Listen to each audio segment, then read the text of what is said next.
An important update on Illinois' progress in protecting our hospital bed availability, supporting our healthcare workers, and keeping schools and businesses open. In many ways, the last 5 months have been some of the most frustrating days of the pandemic for healthcare professionals, for working parents, for vaccinated residents, and for all Illinoisans who never asked for and never deserved the challenges of the present moment.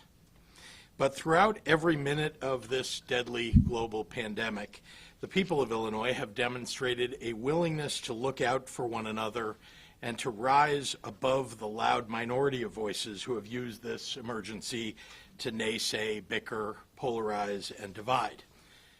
Last August, in the face of a growing threat from the Delta variant, most Illinoisans put their masks back on in response. And as a result, we ended 2021 with fewer COVID-19 hospitalizations per capita than anywhere else in the Midwest. More Illinoisans have gotten a COVID-19 shot than anywhere else in the Midwest. More of our kids are fully vaccinated than anywhere in the region. Nearly 80% of our eligible seniors are boosted. Vaccines work. Masks work. Throughout this pandemic, we've deployed the tools available to us as needed. We've used masks more when infections are raging and hospitals are stretched thin. We've used masks less when spread is diminished and hospitals have enough bandwidth. Our approach has saved lives and kept our economy open and growing. Today, 3 weeks past the peak, and thanks to the precautions our residents have taken, from Chicago to Carbondale, the heightened emergency of Omicron has been consistently subsiding. We are now seeing the fastest rate of decline in our COVID-19 hospitalization metrics since the pandemic began. Our daily total of COVID patients in the hospital has fallen from over 7,300 to about 2,500 today, a 66% drop. The daily total of COVID patients requiring ICU care has also seen a 63% drop. We now have 20% of our ICU beds available statewide, up from a low of just under 8% only 4 weeks ago. Vaccines work. Masks work. And as a result of them and the tremendous commitment of our state's residents, we are on track to come out on the other side of this latest COVID storm in better shape than even the doctors expected. If these trends continue, and we expect them to, then on Monday, February 28th, we will lift the indoor mask requirement for the state of Illinois. I want to be clear, many local jurisdictions, many businesses and organizations have their own mask requirements and other mitigations that must be respected. Having stricter mitigations than the state requirements is something that must be adhered to. Doing what's right in your private business or for your local communities is encouraged. Whether you're a business, a township, a venue, a place of worship, or a city, to name just a few examples, protecting your patrons and visitors is no doubt a high priority. Masks continue to be a very effective way to keep your establishment from experiencing an outbreak or spreading the disease. The lifting of the state mask requirement should not invite people not wearing masks to dissuade those who choose to wear masks. Remember that whether we remove masks or not, COVID-19 has not gone away. There are so many Illinoisans who need to protect themselves from the virus more than others, and many more of us who gladly put on our masks, not so much for ourselves, but for our elderly neighbor, for our immunocompromised aunt, for the toddlers for whom there is not yet a vaccine, for adults who are medically unable to be vaccinated, for the person in the room whose circumstance they do not know. Compassion and kindness toward each other is the hallmark of being an Illinoisan. It's who we are, And whether you're wearing a mask or not, everyone deserves to protect themselves and their communities in whatever way they need to. Masks or not, the best way to stay safe is to get boosted if you've already been vaccinated, or get your first or second shot if you haven't yet. Right now, 2.9 million Illinoisans are eligible to get a booster shot, but haven't gotten around to it. If that's someone you know, reach out and encourage them to take that next step. And of course, it's never too late to start the vaccination conversation with someone you love. Yesterday, approximately 7,000 Illinoisans got the COVID-19 vaccine for the very first time. Find a vaccine location near you at vaccines.gov. I also want to take a moment to address our schools. In-person learning in a healthy environment is what's best for our children. School outbreaks impact hundreds, even thousands of people across a community. And there are a whole lot more infections when districts are maskless. Schools are unlike most other environments.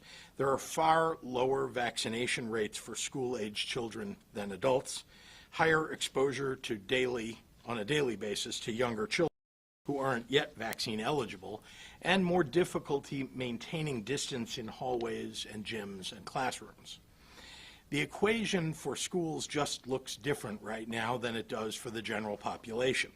Schools need a little more time for community infection rates to drop, for our youngest learners to become vaccine eligible, and for more parents to get their kids vaccinated.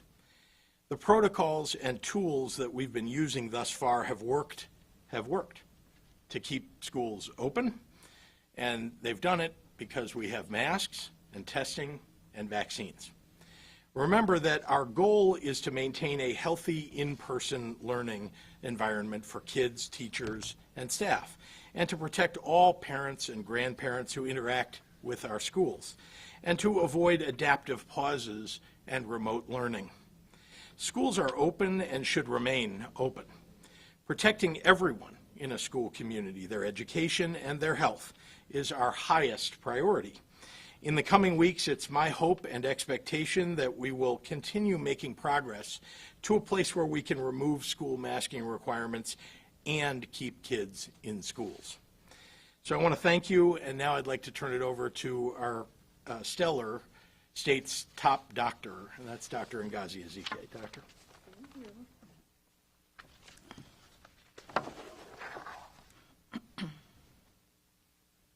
Good afternoon and happy Wednesday. As we all know, we are now into year 3 with COVID, and it has been a roller coaster ride that no one asked to get on. But through all of your efforts, we have reached a point where we can take another step towards getting back to life before the pandemic. While masks will no longer be required in most indoor locations beginning Monday, February 28th, I want to be clear that they are still highly recommended. There are places where, in fact, the mask is still required. The federal government still requires it in transportation, airplanes, trains, buses, subways, and masks are still required inside federal buildings in areas of substantial or high community transmission. Additionally, the Centers for Medicare and Medicaid Services continues to require visitors to long-term care facilities, such as nursing homes, to wear a mask when in the communal area of the facility. Masks offer a layer of protection, and for people who have an underlying condition or who are around people who do have that condition, or for those who are around children who are too young to be vaccinated, you absolutely may choose to continue wearing a mask. Similarly, if you find yourself in a crowded indoor setting, a mask will continue to help protect you. We will continue to recommend masks. As we move forward in a world where we will coexist with COVID, there are tools, there are masks that will help protect us and help prevent our healthcare system from being overwhelmed. Of course, we have an even stronger tool than the mask, and that's our vaccinations, including the boosters. And that is our very best tool for preventing severe illness, and we will continue to encourage people to stay up to date on their vaccines. We are still seeing, of all the people in the hospital with COVID, that 89% are unvaccinated. Another tool that we have include the therapeutics. We have oral antivirals, we have the monoclonal antibodies, and these medicines, which have come from the federal government, are absolutely in limited supplies, but people who test positive and are at severe risk of illness should talk with their healthcare provider as soon as possible about using these possible treatments. Our future, our new normal, if you will, is going to look different. And yes, we may see additional surges, there may still be additional variants, but there are still things that we can do to help reduce our risk. One example that we need to continue talking about is improving indoor air quality. Schools, workplaces, businesses, any indoor location should look at what upgrades can be made to their ventilation systems to reduce the infectious particles in the air. This might even apply to your home, where you can purchase maybe a portable air cleaner with a HEPA filter. Your actions that you've already taken have helped to reduce the amount of virus circulating, and it absolutely has saved lives. But be clear that COVID is not gone, and it won't be gone on February 28th. So we're going to continue to find ways to live with the virus. Our path forward includes keeping these tools that we've been talking about close, and that's the masks and the vaccines, testing, creating safer settings through better ventilation. We can do all these things, and we can coexist with COVID. Now I'll repeat the remarks in Spanish. Buenas tardes y feliz miércoles. Los últimos 2 años han sido un paseo en la montaña rusa, pero gracias a todos sus esfuerzos hemos llegado a un punto en el que podemos dar un paso más para volver a la vida de antes de la pandemia. Aunque a partir del lunes, el 28 de febrero, ya no serán requeridas las máscaras en todos los lugares interiores, se siguen recomendando. Sin embargo, el gobierno federal todavía requiere máscaras en los transportes públicos como aviones, trenes, metros y autobuses. Y todavía se requieren máscaras dentro de los edificios federales en áreas de transmisión comunitaria social o alta. Además, los centros de servicios de Medicare y Medicaid continúan requiriendo que los visitantes de los centros de atención a largo plazo, como las residencias de ancianos, usen una máscara cuando estén en un área común del centro. Las máscaras ofrecen una capa de protección, y para las personas que tienen una condición de salud subyacente o que están cerca de personas que la tienen, o para los que están cerca de niños demasiado pequeños para ser vacunadas, es posible que quieran seguir usando una máscara. Del mismo modo, si se encuentra en un lugar interior lleno de gente, una máscara puede ayudarlo a protegerse. Seguiremos recomendando el uso de máscaras. A medida que avanzamos en un mundo en el que coexistiremos con el COVID, existen herramientas como las máscaras que nos ayudarán a protegernos y a evitar que nuestro sistema de atención médica se vea abrumado. La vacunación, incluidos los refuerzos, sigue siendo nuestra mejor herramienta para prevenir enfermedades graves, y continuaremos animando a las personas a mantener al día con sus vacunas. Todavía estamos viendo alrededor del 89% de todas las hospitalizaciones por COVID-19 entre personas que no están vacunadas.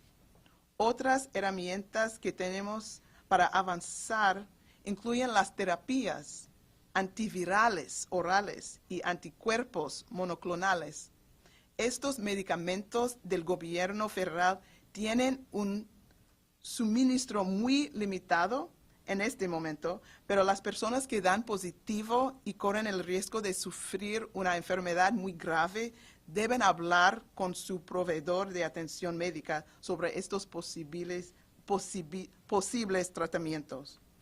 Nuestro futuro, nuestra nueva normalidad, se verá diferente y puede que veamos nuevas oleadas y variantes, pero hay cosas que podemos hacer para ayudar a reducirlas. Un ejemplo es mejorar nuestra calidad del aire interior. Las escuelas, los lugares de trabajo, las empresas o otros lugares interiores deben considerar la actualización o mejoramiento de sus sistemas de ventilación para reducir las partículas infecciosas en el aire.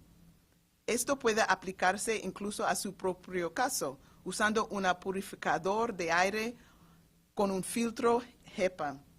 Sus acciones han ayudado a reducir la cantidad de virus que circula, lo que realmente ha salvado vidas. Pero el COVID no se ha ido, por lo que debemos encontrar maneras de sobrevivir con el virus. Nuestro camino por seguir incluye mantener nuestras herramientas a la mano, máscaras, vacunas, pruebas y crear lugares más seguros a través de una mejor ventilación y distanciamiento. Muchas gracias para su apoyo. And with that, I will turn it over to Dr. Emily Land.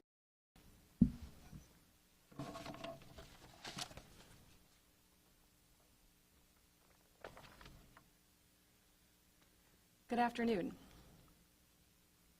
Make no mistake, Illinois, today is not the day to stop the mask mandate. And that's why it's not happening today. There are still way too many cases, but things are changing quickly. They're improving.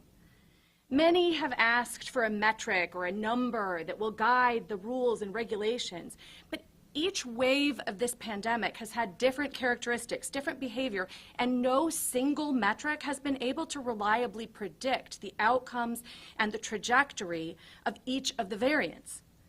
Smart physicians, scientists, epidemiologists, and public health officials are going to disagree about which metric to use and the exact date to repeal mandates and rules.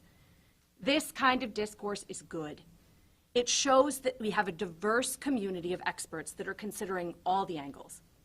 And the one thing that we all agree on is the need to aggressively respond to new threats on the horizon with precautionary measures. And then once our modelers and epidemiologists are able to reliably predict a trajectory, we have to begin then to shape a strategy for undoing some of those mitigations and mandates. Preparing to repeal statewide masking mandates at the end of the month is aggressive and optimistic, but it's also reasonable. This does not mean that no one needs to wear a mask anymore. It's an acknowledgement that cases have fallen to an acceptable or manageable level. Hospitals can handle the sick. Businesses are likely to be able to stay open. The cushion of immunity from just so many Omicron cases will help shield us from the exponential threat that is so threatening in the short term. Cases will still happen. Outbreaks will probably still happen. Of course, it helps to have everyone masked, but when cases are low, the likelihood of encountering someone with COVID is also low, making universal masking mandates less impactful. Broad mandates are not about individuals. They're put into place to help protect communities, businesses, healthcare access. But no matter when the mandates are repealed, we have to keep our eyes open for those new threats. The subvariant of Omicron BA.2 has been introduced to our community and is on the minds of a lot of people thinking about this, including me. It's more contagious than Omicron, but not materially different in terms of vaccine effectiveness or severity of illness. It has the potential to maybe slow down the trajectory of our recovery, but there is plenty of data from other places that are already battling BA.2 that show that even as it replaces Omicron, the original, it's unlikely to change the overall trajectory forward. As with everything COVID-related, this could be proven wrong, and we'll need to make adjustments, as you've heard the governor and Dr. Ezike say today. I have advised countless people, businesses, organizations, and healthcare facilities about how to address COVID throughout this pandemic. And each one has endeavored to balance protecting health of patrons and employees with their bottom line and their goals. Repealing the mask mandate allows them to choose the mitigation layers that are best for them. And I have no doubt that many of them should and will keep masking rules. This is their prerogative. Including COVID risk assessments is just part of doing business now. Therefore, the mandate ending does not mean that you're entitled to be mask-free everywhere, anytime. If you're leaving isolation early, you have to wear a mask for 6 to 10 days. If you have symptoms of COVID, you need to wear a mask. Having choice also means having responsibility. Suffice it to say, this isn't an end to the pandemic, and it's not going back to normal, although I sure hope it feels better than the last couple of months. No matter how much we wish for it, hope for it, or demand it of COVID, this is a virus and it's ruled by biology. It doesn't negotiate with us or care about how we feel about it. We have to adjust to it, and we have to take advantage of the breaks that we get. We're headed into one of those breaks. I know there are some who will see these changes as some sort of confirmation that COVID really isn't that bad. I want to be clear. If you're someone who's had the luxury of being able to ignore the profound impact this disease has had on our country, our communities, our families, God bless you. But please open your eyes. Common colds don't kill almost 1 million Americans. The flu does not kill a parent of 1 in 500 children. If you find yourself sweeping away the news of a COVID-related death because that person had underlying medical conditions, ask your doctor what your chart says about you. A lot of us are carrying extra weight. Half of us have high blood pressure. 45% have some kind of heart disease or vascular disease. 10% have diabetes. 11 million now have long COVID, 440,000 in Illinois. And about 5% are immunocompromised, including me. It doesn't matter whether people die with COVID or of COVID, if they die because of COVID. There's good reason to still want to protect yourself and others from COVID. Immunocompromised people like me will still need to wear high-quality masks and take extra precautions. We're safer if we keep our distance from unmasked people and limit our social circles to vaccinated friends and family. It's not ideal, but it's the reality. With new medications becoming more available, and we have options for treatment that could help make up for some of the protection that we lose from the mask mandate. Many people are going to feel more vulnerable without the mask mandate in place. Families with kids too young to be vaccinated. Even healthy people who live with or have close contact with people who are higher risk. Elderly people, maybe all of us at one time or another. Please, be understanding and respectful when someone's wearing a mask or asks for a little space, doesn't want to attend an event, or wants you to make some sort of accommodation. And remember that places where sick or vulnerable people are congregating, like healthcare facilities, will need to keep masking. Crowded, enclosed spaces with poor ventilation, like public transport, are going to need to set a higher bar for removing the masking rules because the risk there is higher. And congregate settings where individuals can't really adequately advocate for themselves, like schools, are in this category too. I know everyone wants to see kids unmasked. I do too. But masks have made life livable for all of us. They've kept us out of lockdowns. They're keeping our kids in school right now. Masks in school have become so political that it's hard to imagine thinking clearly about them, but the data is clear. Unmasked classrooms and counties without school mask mandates are more likely to go remote or suspend classes than those with masks. They have higher rates of infection in kids and in the community. While kids have low rates of risk on average, they live in social bubbles that include their parents and loved ones and their teachers, who may not be as low risk as the kids. And vaccination in children aged 5 to 11, while better here than in a lot of places, is still under 40%. And those under age 5 aren't protected at all. Like in healthcare, we need to have a higher bar for safety in schools because we need to keep them open. As the situation improves, we're going to meet that higher bar. It's not going to take very long. And until then, parents and guardians, this is your chance to get children who are eligible vaccinated. It will reduce their risk of getting COVID. It will also reduce their risk of severe illness or disability from COVID. Reduce the risk to your family and your loved ones. We have to take advantage of this well-deserved and needed break from COVID surge life. But the next variant will come, maybe in a few months, hopefully in a year. It will present new and different challenges, and we'll need a new custom mix of mitigations to address it. But we can't be so sick and tired of COVID that we think the comfort and denialism of not wearing a mask is more important than the life of someone's grandmother. I hope we can use this restorative phase for some real reflection about how to make peace with COVID. We can all use a little distance from the surging cases, the bad news, the disappointment, and the missed opportunities. Hopefully this time will allow us to be able to see COVID a little more clearly in the context of our future, because that will make the next wave easier on all of us.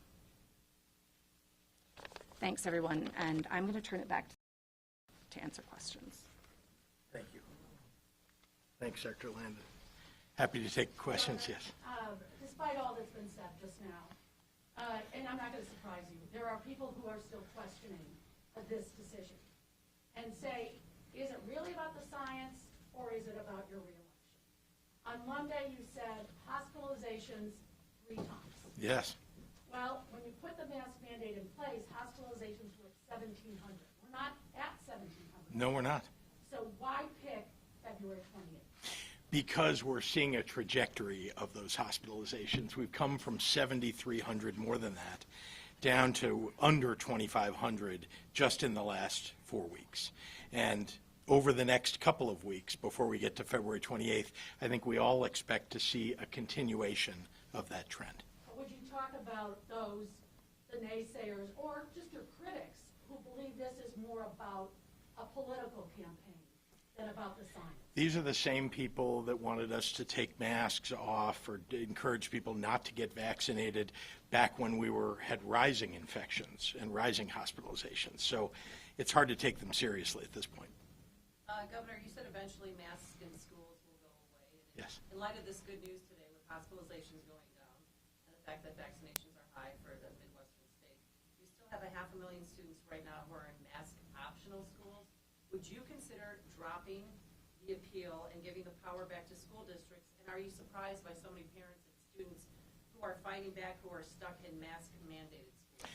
It was an extremely bad decision by this judge. I mean, it's poorly written, it's poorly decided, and so we've got to appeal that decision because it takes away one of the tools that we have going forward. You heard Dr. Landon, Dr. Ezike in the past talk about we may see surges in the future. We want to be able to keep everybody safe in the future. And that case decided in one circuit court downstate in Sangamon by one judge shouldn't keep us from trying to keep the entire state safe. But are you going to put the toothpaste back in the tube? Because these kids are, I spoke to a teacher, a third grade teacher today in Barrington, District 220, said, my third grade kids are so happy and we get to see each other for the first time, in 3 years. So how you're going to take that away from them? No, look, listen, I'm happy. Listen, I'm happy that kids would like to see this mask mandate go away, and I would like very much for it to be removed as soon as humanly possible, and I've told you that, and you've seen that we're making progress in that direction. But the truth is that we need to follow the advice of doctors, epidemiologists who understand this well, and nobody has wanted to wear masks all the way along. perhaps you least of all. You've certainly made that clear all along. I think that we need to listen to the scientists about, and again, this is about community health, keeping communities safe. And that's why we've made the decisions that we've made all the way along in this process. It's about keeping communities and the entire state safe. And by the way, the metrics show that we have. Governor, I noticed when you made the announcement, if this trend continues, sounds like you're leaving the door open for the possibility of not removing the mask. Sorry, I couldn't tell who was asking the question because of the mask. Yeah, thank you. Craig, look, we're just, being realistic about this. I think you saw that Delta reached a peak back last fall, and it started to come down. And we all were very hopeful. And then you saw Omicron hit, and what was a declining number of hospitalizations all of a sudden turned around and turned into a much bigger surge than anybody expected. So we're just taking into account that we don't know if there's another variant out there. You heard about a subvariant that's out there. Again, I think doctors have taken that one into account. But again, the virus all along has been, mysterious in the direction that it's come, what variant has come at what time. We just want to take all that into account. So put this on your calendar in pencil, not pen, is what you're saying? I'm very optimistic, but I've been optimistic before. Can you also just address the potential for the confusion or the problems it creates by saying that local communities, local businesses can still institute their own mask mandates? Yeah, that's just the law. I mean, the law is that private businesses have always had the ability to put mask requirements in, to have different requirements, mitigations that they may choose. Same thing with organizations, same thing with cities and towns. They can always do something more stringent than what the state has required. Governor, there's going to be those who look in Can I just take a question over here? Sorry, I just so everybody gets a chance. Yeah. Yeah, sure. Sorry. Doctor, you said that the end of the mask mandates is a step for getting life back before the pandemic, but you also said that we're learning to live with the virus, if I heard you correctly. These seem to be a bit in conflict. Can you talk about these two kind of phenomenon in conversation with one another and how we're taking the two steps at the same time? Sure. So in 2019, before we knew who COVID was, we weren't wearing masks. So February 28th, if things continue in the direction that they have, we will go back to these public indoor spaces where there won't be a mask. So that looks like 2019. But does that mean that COVID is gone? No. So that there's a BC before COVID and after COVID. And so we are going to be in a point where we might have some people who are not wearing their masks, but that does not mean that COVID is not there. So there's definitely those two things happening at the same time. I have a question for you, Governor. So when it comes to, you mentioned private businesses can still impose whatever restrictions, but what about municipalities? Does that stand for the few municipalities as well? That is true, yes. Okay, so Chicago, for instance, may not follow course. They would, again, anything more stringent than what the state has laid out is for any municipality, including the city of Chicago. And I realize the schools, everything is up in the air right now in the courts, but you mentioned in the coming weeks we will look at.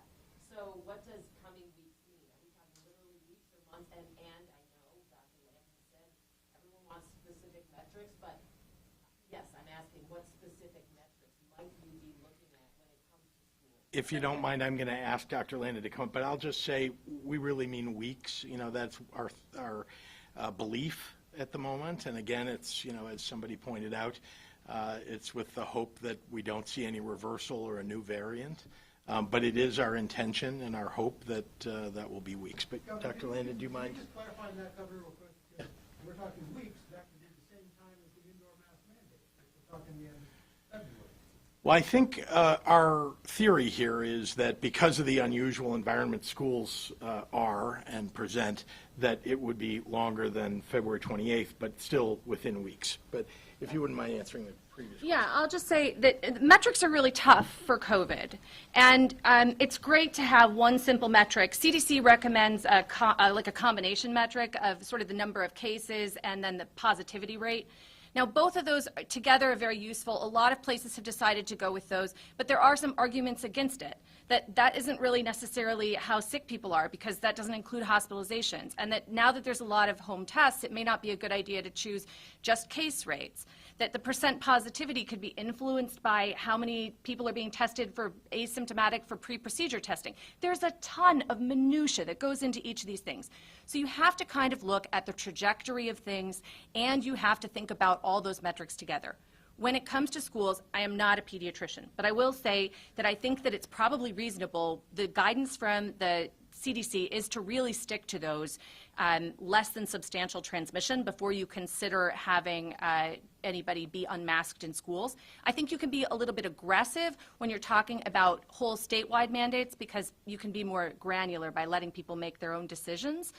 But when it comes to schools, that can spill over into communities and it can spill over into elderly people in hospitals pretty quickly. So it's kind of important to be a little bit more careful, plus kids are vulnerable and should be a little bit more protected. So I know it's difficult to understand, but I think it's going to be a combination of case rates, the hospitalizations need to be continuing to decrease, the BA2 needs to not really slow down the trajectory, we need to know that kids are not likely to spread it in schools and make schools be remote. We don't want nobody wants kids to be back in remote learning. I think that's the main goal here is no one's going to turn it. Everyone's going to look at metrics that are going to help keep kids in school. Dr. Landon, you mentioned a study, and what study is it where you found that unmasked kids Yeah, in school? there's a number. was There's more of a community spread than kids that were masked in school? Yeah. Did that take place in Illinois? No, that's a state, there's some state data out of Minnesota. There's also, there's a whole page on the CDC's website about masking in schools and why it's important. And it shows that in communities where there are not mask mandates, that there's more cases in kids, more cases in and schools are more likely to end up going remote or having to be hybrid or doing these adaptive pauses. And I don't think anybody wants that for schools. And so it's important to be a little bit more careful, in my opinion, but it's their decision. Governor, are you considering lifting the vaccine and testing mandates imposed through executive order, or are those along for the long haul? Well, it depends on what you're talking about specifically, but I'll just say that for the moment that we want to make sure that we have teachers getting vaccinated and people getting tested who are in schools. We've provided more and more testing, made it available to schools. We want them to have it available even when the mask mandate comes off, because there will be certainly moments when having testing allows you to a lot more freedom and not to have to go back to masks. Governor, there are going to be those who are going to hear all this and they're going to say, all right, so it's okay for my grandma to go to the casino, for my uncle to go to the bar, for whomever to go to the Bulls game, but my kid can't go to school. Yeah. There's still going to be. So remember the difference between that. We have kids going to school for 6 to 8 hours, 5 days a week, week after week after week. That's very different than someone going to a bar even for 2 hours or going to a ball game. And so I would just say, look, I'm sure that everybody's going to point to some particular circumstance that happens on one day or even a couple days in a row. But the reality is schools are quite unusual. Thousands of people often are interacting with a school, certainly hundreds, if not thousands, in a single day and every day. And that's very different. And so we're trying to take that into account while also moving toward removing mask mandate, if we can, and I believe we will. This young lady back here, sorry. What's your name? Casey, thank you. If all goes accordingly and the statewide mandate is lifted on February 28th, should residents be prepared, though, that it may be reinstated in the coming months after that? Well, I don't think that you need to be with some heightened preparedness for any given day. I mean, I think we can all see the numbers. They do get published often in your publications, what direction these things are going, and certainly we're going to be alerting you when we see signs that things are going the wrong direction. That people are going to need to to keep a mask with them, even if they're not wearing it, because as was pointed out, there are rules, federal rules, about getting onto mass transit, for example. Even if you don't want to wear a mask when you're walking around in your town, your city, when you get on the bus, you're going to need to put on the mask, and so you're going to have it with you. So depending on how numbers are, the 28th doesn't necessarily mark the end of the statewide mandate. It could potentially be reinstated. No, it's the end of the statewide mask mandate, but as we've all said, if things get very bad, I think we've seen this before, with the onslaught of Delta and then Omicron. Boy, masks really helped us to keep infection rates, transmission rates down.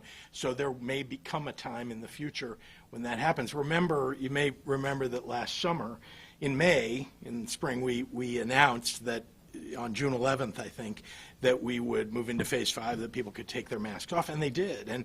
And we were, I don't know, about 3 months where people weren't wearing masks, and I think all of us very hopeful that we might be able to never put masks back on, right? But as we saw, things started to rise, and it was a good thing that in Illinois we were maybe ahead of others to say, okay, everybody, heightened alert, time to put masks back on. And yeah, there may come a time in the future when we need to do that. Governor, up until this point, your administration has really followed CDC guidelines very closely.